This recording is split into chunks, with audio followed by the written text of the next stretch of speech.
This morning we're going to be doing a video showing you how to make a leather wrap for your cast iron skillet. Let's get to the video.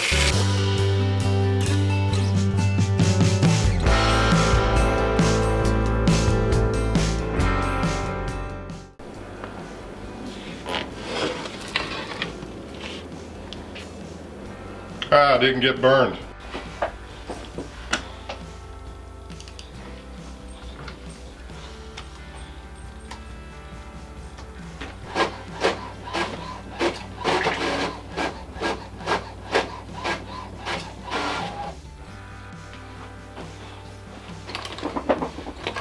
Alright, real quick guys, what I want to show you is this is essentially what I did to make this template. This is just a manila folder. It's fairly firm, so that's what I do a lot of times. I'll make templates using that, and if you guys want to, I'm just going to kind of go over and show you what you need to look at when we're getting ready to size this up for the leather. But this is the actual outline of the handle, and again we're using the Lodge, so if you want, you can actually download the templates, and I'll go over that here in a second, but I want to show you what we're doing.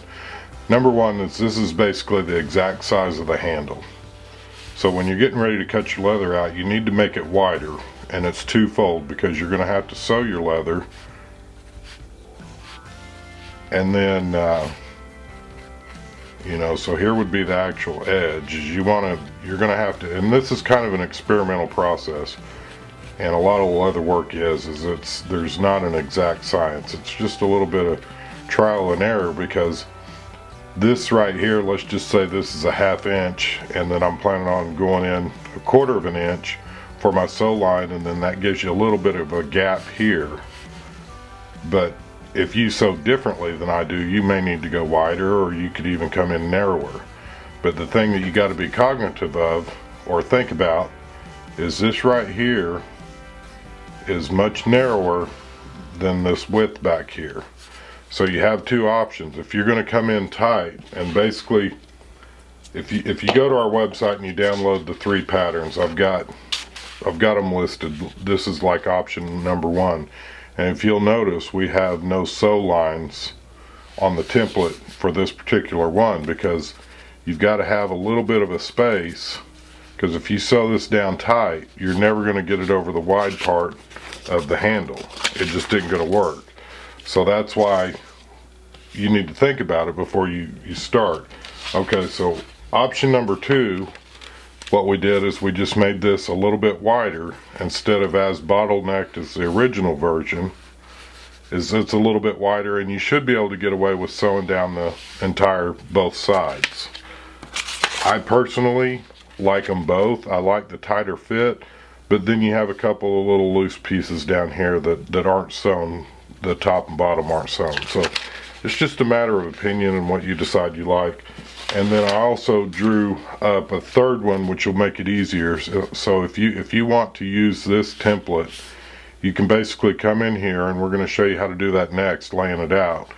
Is you're going to come in here with your stylus or pencil or whatever you're doing. We're going to damp the leather down, and then you're going to use this actual template on your leather, and then you can actually come in here and follow along this dotted line and kind of make yourself some lines on the leather so that you can sew it. And this is basically, I'm calling it option 3, but this is just a little bit bigger version of option 2 so that you can hand sew it.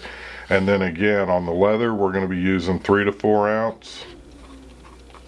And I'll turn that sideways here. We're going to be using 3 to 4 ounce leather on this. If you're going to be using thicker leather, make your template a little bit wider than this one, because it's going to be a thicker piece of leather. Is going to take up more space from the gap. When you actually sew this down flat, your leather is not going to separate as much on a thicker piece as it will a thinner leather. So just bear that in mind if you're using thicker leather. Alright, so what we're going to do is we're going to get our leather, just go ahead and wet it down, and you don't want it necessarily soaking wet, but just get it wet. And what essentially happens when we lay this pattern on here, we'll be able to, there's our leather, you can kind of see it now, the leather piece underneath there, so we have plenty of room there. we'll take a stylus or a pen. You could do either, but you're going to come in here and you're going to outline this leather. We'll go across the entire outline of the pattern.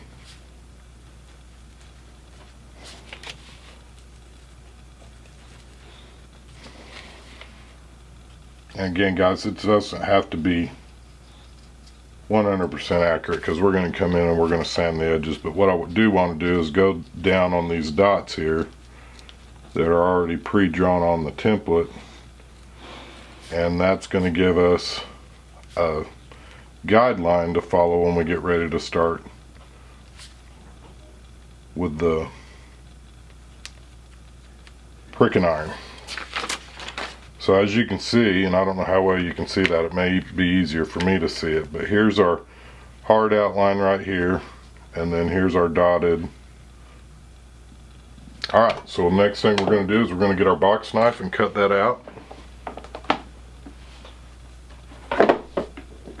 If you guys remember on the tool list, we decided we could go with something cheap and just use a regular box knife. You may actually already have one in your house, so let me find my box knife.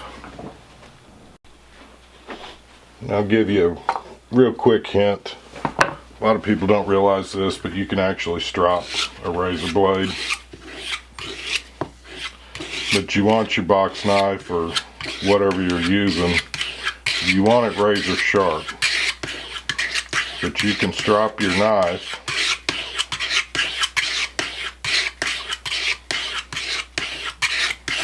on your leather strop and get it to where it's razor sharp.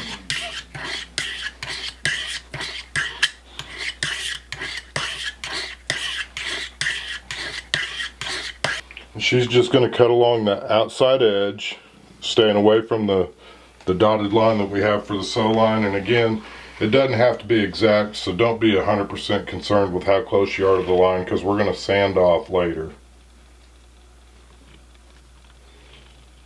So you just want to get it close to the line. And if you see how that leather is just falling off the razor blade, we stropped it to where it's nice and sharp, so it's easy to cut. And again, this is 3 to 4 ounce leather. It's not super thick. This is just going to be a nice size that's workable for beginners. And then if you want to go up even higher, you could actually buy some heavier dutier leather and make it a thicker one. But 3 to 4 ounce seems to work okay, and it also has a little bit of a stretch to it, so you'll be able to get it on your pot handle easier. But as you can see, she's just taking her time. There's no rush on this.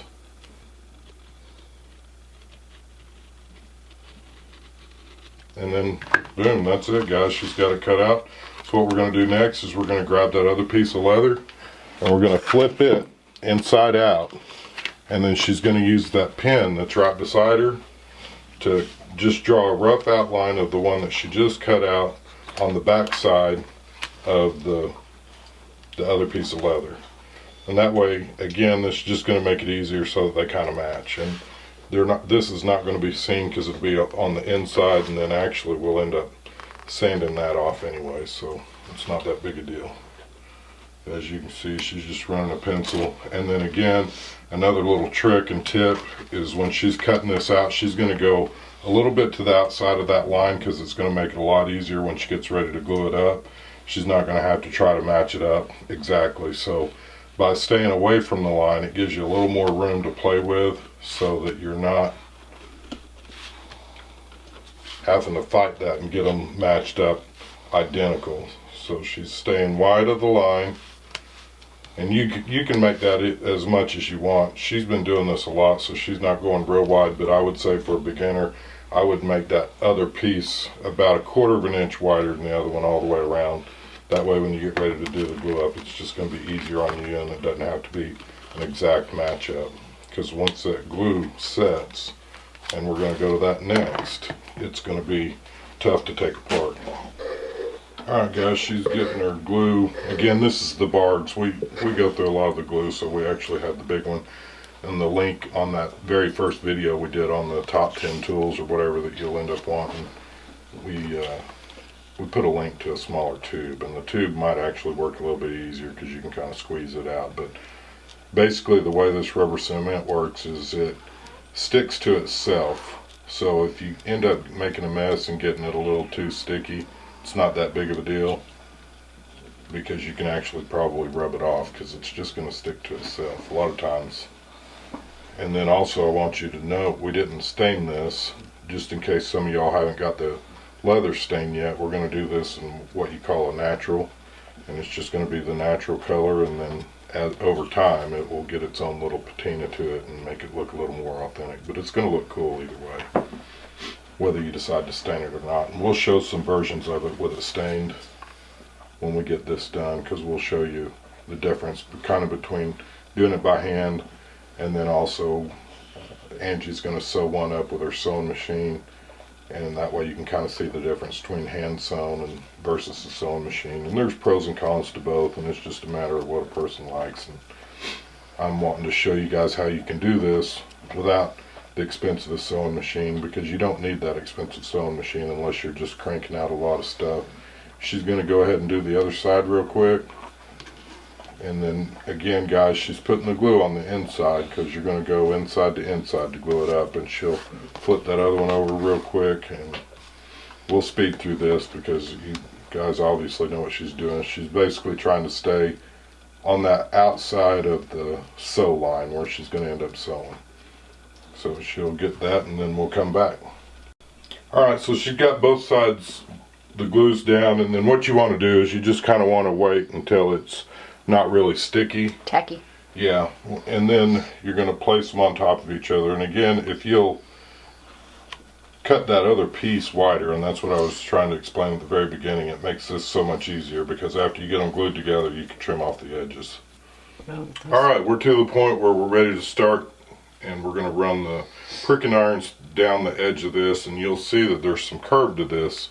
So we've got a couple of different sizes, and she's actually got a single, so when you start getting more into the curve, she'll be switching over to the other pricking irons. But basically your number one deal that you want to do is you want to make sure that you're vertical both up and down and left and right.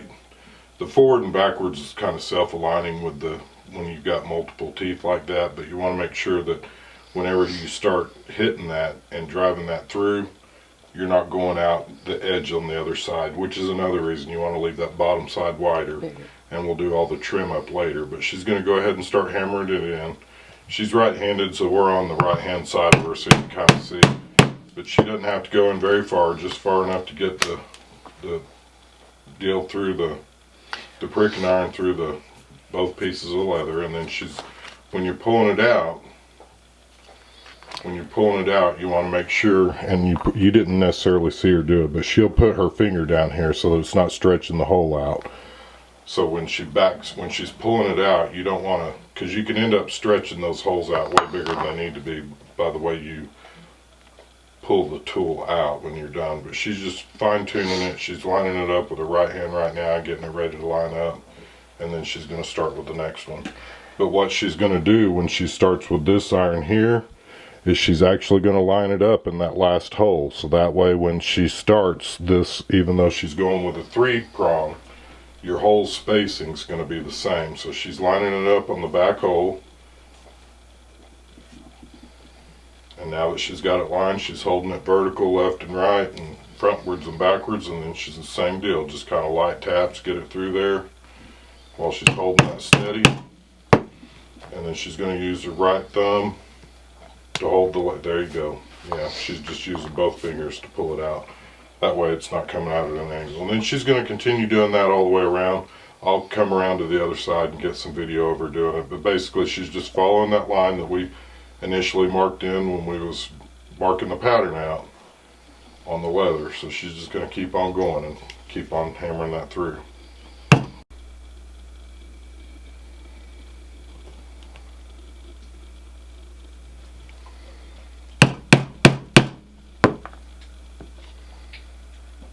You notice each time she does that, she's flipping it over to make sure that it's actually gone through, but she's lining up.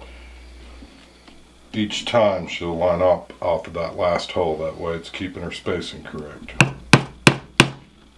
And And then again, you'll see she's going to lift that tool up and make sure that it's gone through before she pulls it out.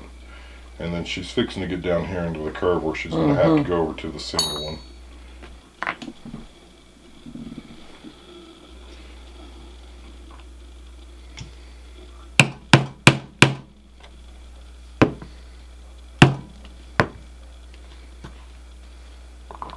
And then when you get over here and you're using the single piece, or if you're just using a awl to punch through, you're just going to kind of try to, your goal here is to make all your spacing pretty much the same. And I mean, this is done by hand, so people are going to expect a fair amount of errors, but you can get really close with just a little bit of practice. You can get this down to a science, because all it is spacing and just trying to keep it equal.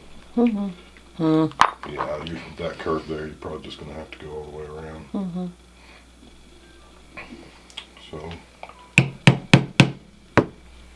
and that's how you're going to go around the curves. I will bring you back when she gets this all punched out, and then we'll start into the actual sewing.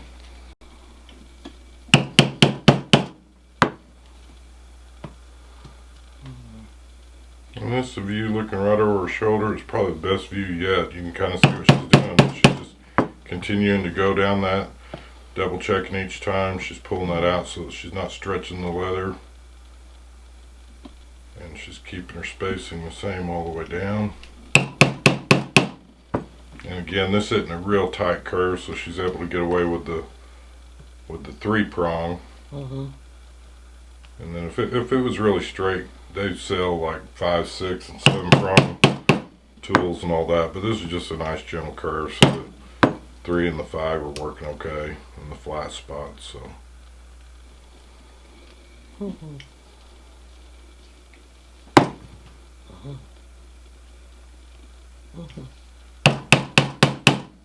And then what she's going to do, it looks like she needs one more down here on the end, and she can actually just use her single, or she could just use that other tool that she just had and move it over one stitch, and it would be exactly the same. So she's chose to do the single, so she's going to hit it one time, and that's her last stitch right there. So next we're going to get out some thread, and then also I want to show you real quick before we get out the thread, I want to show you one of the optional tools that we had was if you could actually use a nail or a stitch awl. And I'll show you that tool real quick, because you could do the same thing. It's just a little quicker with these pricking irons. And that's the tool right there that she's holding in her hand. And then it's basically, she can show you, I mean, she's already punched the holes, but basically all you would do is you just line it up and on your spacing, whatever you decide to do, and you can just kind of shove it through there into that cutting board. And yeah, no hammer. Yeah, you don't need a hammer, because those stitching awls are actually really, really sharp. And if you used to sharpen up a nail, it'd be the same deal. The nail you might actually tap with a hammer, but the stitch awl is so sharp you don't need to. And you got to be real careful. I would definitely use your cutting board, or you're going to end up messing up the tip on your stitch awl. But that's just another option. Like I say, we're trying to keep this cheap and teach you how to do this stuff without a lot of expense, but that's probably your cheapest option. Is instead of buying the pricking irons, you can actually use just an awl or a nail that you've sharpened up and just punch the holes through there with that. Alright, while she's prepping the thread, I'll go ahead and kind of tell you the best way to figure this out is, as a general rule of thumb, between 2.5 and 3 times the length of your project that you're sewing is what you want to cut your string. And if you've got plenty of string, it doesn't hurt to go ahead and just do it 3 or 4 times. Alright, so to thread this, what she's going to do is she's going to poke the thread through the eye of the needle. She's going to bring it through far enough that she can lay the thread on the cutting board. And then she's going to run the needle through the center of the thread. She's poking it and then she's pulling it up. Maybe. Here we go. And then she's going to pull it all the way down and then back over itself, so it kind of locks on there, and then hold it down a little bit lower back. Self-knotting. Okay, she's using blue thread. That's what she wanted to use on this project, and then it should also show up on the camera a little bit better since we got the veg tan material. But basically she's ran the needle through the first hole, and she's pulled that taut and got it to where it's centered up. So she's now got one on the left side and a needle on the right side. So this is going to be basic saddle stitching is what she's doing. So she's going to grab the needle on this side, she's going to keep them separate. Now then this time the top thread is going to go through the second hole, and she'll pull it all the way through.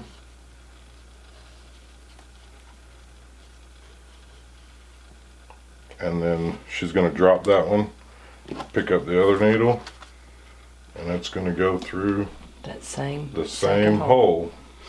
But right there where she's at, you want to kind of, when she's pulling that, make sure that it's not pulling that thread out. Because if you've gone through that thread, that's not good. You want to make sure that you're not going through the other thread that you've already poked a hole. You don't want to poke a hole through that other thread. Right. So this is just like say it's a real easy basic saddle stitch. And she's going to grab both of them and pull them tight. At the same time, she'll pull on both of them. I did. And then now that she's got this one needle in her hand already and she's got it facing forward, she's going to put that one through the third hole and come back through and do the exact same thing. Just going to pull it all the way through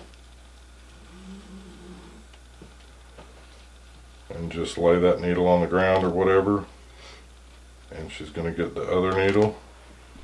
And she's going to go, what she's doing is she's kind of pulling this to the side a little bit so that she doesn't poke through the thread.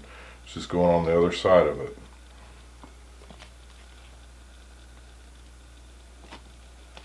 And then it'll just go through, just like last time. She'll pull it all the way, and then when she gets both of them through, she's going to pull on them both slightly, about the same amount of tension as the last time. She's already got that needle in her hand, so she's going to go to the fourth hole. And she's going to run it through to the bottom.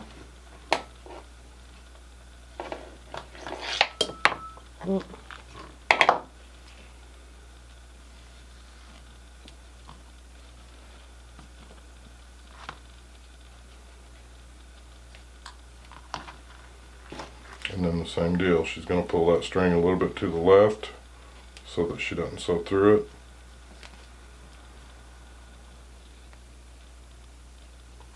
And then we'll just fast forward through the rest of this, but she's going to continue sewing that up, and we'll come back when she's done and we'll show you how to tie the knot.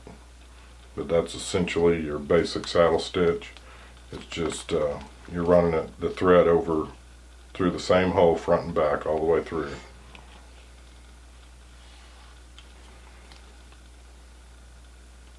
She's in the fifth hole now, pulling that one through.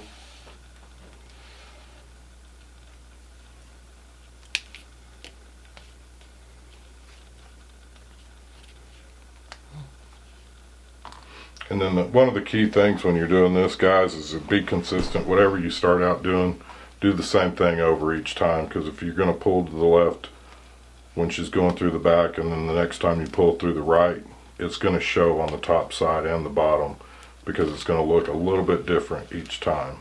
So the biggest deal on hand stitching is being consistent. And then, like I say, we can get into some other fine art part of this to where you'd actually pull, if you had it in a stitching pony, you would actually pull one of them up and one of them down. But we're just doing a real quick video teaching you the basic saddle stitch. We're not getting into the art side of it and all the fancy side of it, but this is essentially how you're going to do it. Again, that time, since she's holding the project a little bit different, she pulled the string up instead of to the left, but it's the same thing that she was doing when she was holding it sideways. And that just helps ensure that she's not running her needle through that thread. And then also, these needles that we're using are not super sharp, which helps to keep you from accidentally poking through the thread when you're going through that second hole. But like I say, it's not a speedy process, but this is one of these projects where you're enjoy the process of it, because that's a lot of the fun, is enjoying the process. It's not meant to be a super quick deal. It's part of the process is just working with your hands and doing something that, you know, a lot of people have never done, and maybe a lot of people have wanted to do and they just never took the time to learn, or whatever, or they just don't know, or nobody's ever showed them. So we're hoping we can show you some of these, and it'll be something that you can actually do. down the road. I know there's a lot of, you can take this any way you want, but there's actually a lot of kids who've never learned how to sew. And they're in their I adult was one life. of them. They're in their adult life before they learn how to sew. But this is just a basic saddle stitch, and like I say, she's doing a great job. She's been doing stitching for a long time, so she's really, really good at this. And I will bring you, we're going to go ahead and I'll stop talking, and we'll let her finish that up, and then we'll come back to you.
Okay, she's on that last hole, so what she's going to do is to get the thread back on the back, she's going to go down one hole, and she's going to run it all the way through so that both of the pieces of thread are on the back side.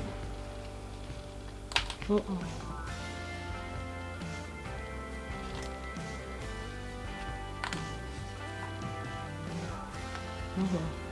then she'll tie that one on.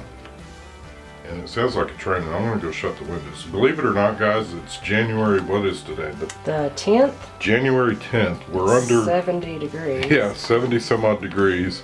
It's like spring showers, and we're actually under a tornado watch here in the great state of Oklahoma. But you see how she tied that double knot, and then while I'm going to go shut the windows, she's going to cut that off with the razor blade. Right, and where's the little...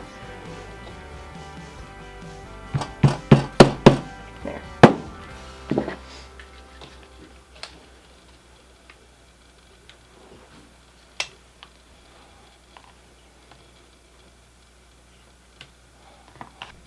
And then when you get done sewing, you can actually kind of go through and then get everything kind of lined up with your fingernail, or use one of the stylus tool that you used or whatever. You can get it all kind of in line. If it looks like it's out just a little bit, just kind of straighten it up with your fingernail and get it looking pretty. This is the back side, and then the front typically always looks a little better on the front anyways. And then if you want to, you can actually hammer that down a little bit with the hammer. Just make sure when you're hammering, you're not doing it on your cutting board, because that cutting board has kind of a grid, and it will smash that grid into the leather. So just kind of smash it all down, and then look at that. Nice professional looking, all matched up, really good looking sewing job. Next thing we're going to do, guys, is we're going to address the edges. So what we're going to do is she's going to use her cutting board, and she's going to cut that outer layer that's just a little bit thicker than the top layer with a razor blade. Once she gets that cut, we're going to sand the edges lightly with the sandpaper, and then we will go to the little circle slicker or whatever tool you have to burnish with. So we listed a couple of the burnishing tools on the top 10 list, and we're just going to use the cheapest one on there just in case that's the one everybody's using. And it's just a little wooden stick. But she's doing that right now. She'll cut those edges, and then we'll get the sandpaper. Here's the little burnishing tool. So while she's cutting that, I'll grab her little sandpaper deal.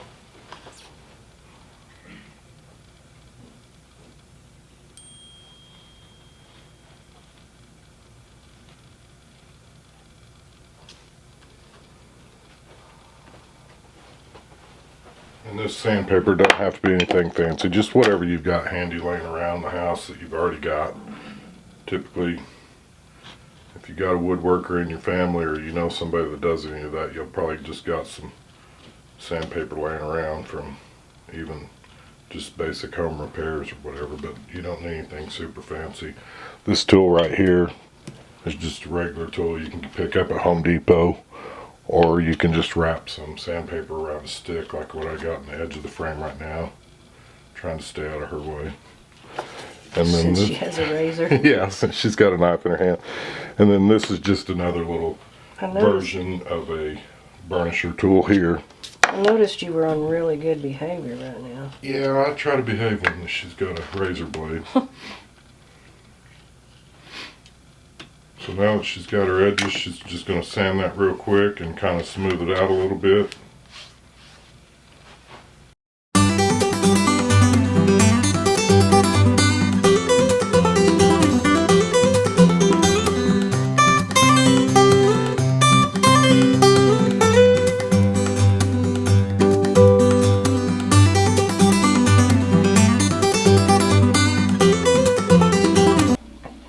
So to burnish the edges, the easiest way to do this is we're just going to use that same sponge. You could use a rag or whatever.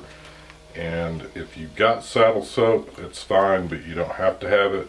We just use it because we do a lot of this, but you can actually do it with just water. And essentially you're just wetting those edges.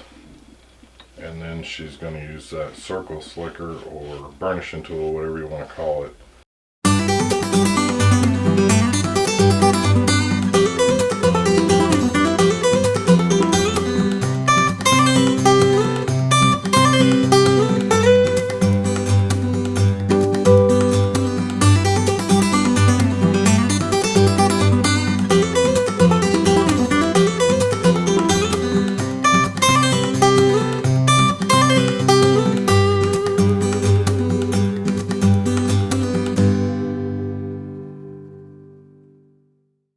And again, if you'd like to enter for your chance to win the Buzzy Wax giveaway, we're doing a 1,600 subscriber giveaway, and we're actually adding to the pot a little bit. We initially did a video telling you that we was going to be giving away a Buzzy Wax, the green, and then we're also going to be throwing in one of these skillet handles that Angie has made. So just kind of sweeten it up a little bit, and that's just kind of our way of saying thanks to everybody who's been a subscriber, and thanks for all your support and helping us get up to the 1,600 subscribers. And for your chance to win, and for your additional chances to win the Buzzy Wax, all you have to do is, number one, be a subscriber. Number two, go over to Instagram and follow Heartland Leatherworks, Heartland Outdoor Living, as well as Buzzy Wax. That'll give you 4 more chances to win, and we're gonna go through, and if you've commented below to let us know that you're wanting in on this, and then you've also, if you've liked us on Instagram and you've liked Buzzy Wax on Instagram, and you've liked, like say, Heartland Leatherworks and Heartland Outdoor Living on Instagram, then you will get additional chances to win. And again, guys, if you would like, we do have full video plans, the PDF download, as well as we're going to be throwing in an option where you could get a couple of pieces of leather and enough of the waxed thread to actually do this project. It'll be the brown thread with 2 pieces of the veg tan leather, just like what Angie's doing in this video, and you can order that from heartlandleatherworks.com. It'll be on the website by the time this video airs, so we kind of give back to the community. That's what all this is about, is we're just trying to help, and it just makes it fun for everybody involved. So again, we appreciate your likes, comments, and subscribes, and may you have a blessed week.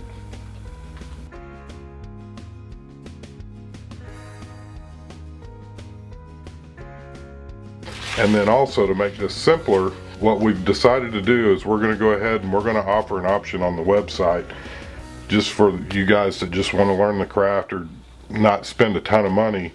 Well, what we're going to offer is the 3 PDFs, 2 pieces of leather big enough to make your template. We're not going to cut them, they're just going to come to your rectangle, but they'll be big enough for you to use the template.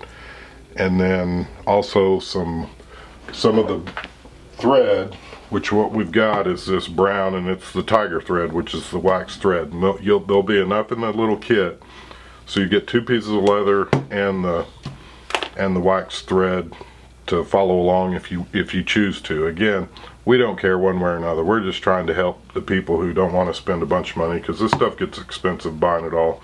And if you're just wanting to see if you want to try it and see if you even like it, that's a cheap way to get the templates and the leather and some thread to sew up your own project. Makes a great little gift for Mother's Day or whatever coming up. So alright guys, so let's get to the actual leather. I'm going to have Angie come in here. She's going to help me because obviously I'm not going to be able to stamp any of this with my left hand being messed up a little bit. So she'll do that and I'll do the video. So let's get to the video, guys.